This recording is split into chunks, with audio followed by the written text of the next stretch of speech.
David from Belfast here. So really what I want to get to is Mr. Hovind, I think, runs, the Creation Science Evangelism, something like that there. Yep. He uses the word science in the title.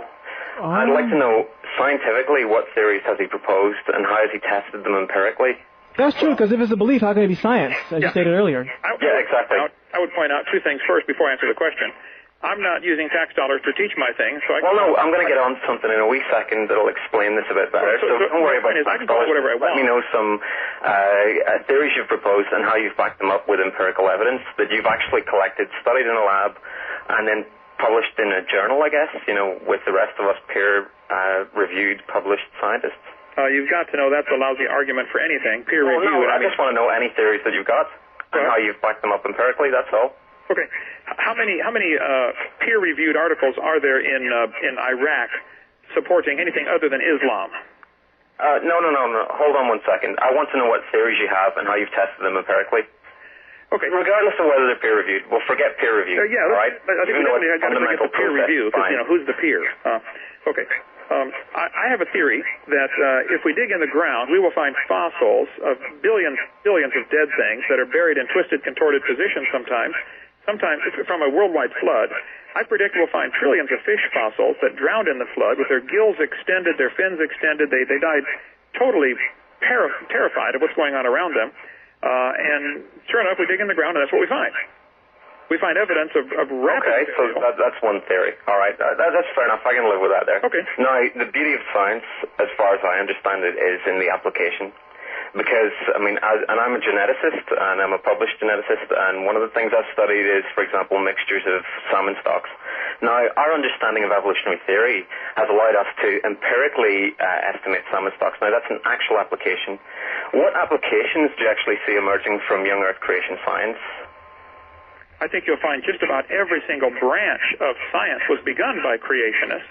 No. I want to know what applications you're going to get out of your study of young Earth creation. What applications do you see emerging in the future? Okay.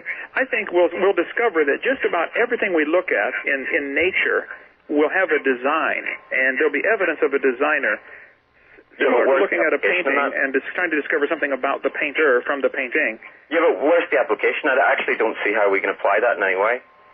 We can I actually want an actual application from that. Not just study, not just academia. I want application from science. I'm trying to get something that scientists are actually quite good at. Sure. I think we'll find in your field of salmon that there's a variety of salmon out there, from the coho to Atlantic salmon, but they're always salmon. I think a practical application is there are varieties of salmon, but they're limited to the same kind of creature. They're still a fish, they're still a salmon, they're still recognizable as a salmon, and that the variations, though they're pretty bizarre sometimes, are limited. So a practical application of believing in creation is the variability to quantify and classify these animals by the same kind, which is what the whole classification system is about, trying to put things together. You're talking about taxonomy. I'm talking about application. And I'll give you some good examples of applications from biosciences, from genetics, from evolution. This ranges from everything from bioinformatics. I don't know if you're up to speed on your kind of emergent biosciences. Bioinformatics is a particularly emergent field. And we're looking at things like the transcriptome, the proteome. We're looking at how they interact with each other, how genes, and we're not talking about one, we're talking about 50,000 studies in a single go, how they work in cancers, how we can use this to fix those problems. We're looking at interferonics, using dicer molecules to interfere with viruses, to interfere with cancers.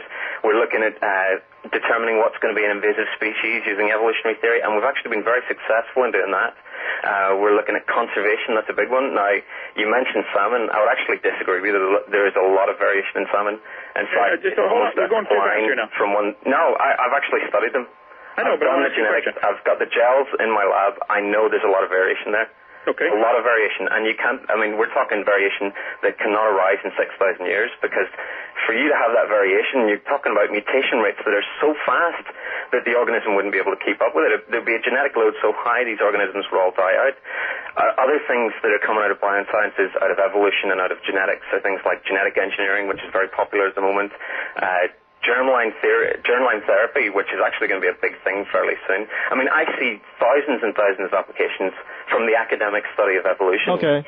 All right. So and they're actually helping us today. And the beauty of it is it makes our economy so much better, which actually allows us to have lots of tax dollars to pay for these weird theories that we have, because they're funding themselves. Do you not see how that's kind of working for us? We can actually fund ourselves from what we're doing because it's so successful at what it does. Right. Okay. In your professional field of salmon, do you say there's a lot of varieties, and I would agree.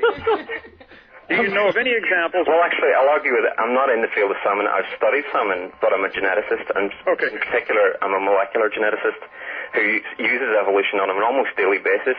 And I find it very hard to not rationalize the thousands and thousands of papers I have in any other way but under. And Dobzhansky said it himself, and he's one of the greatest biologists ever to live, that nothing in biology makes sense except in the light of evolution.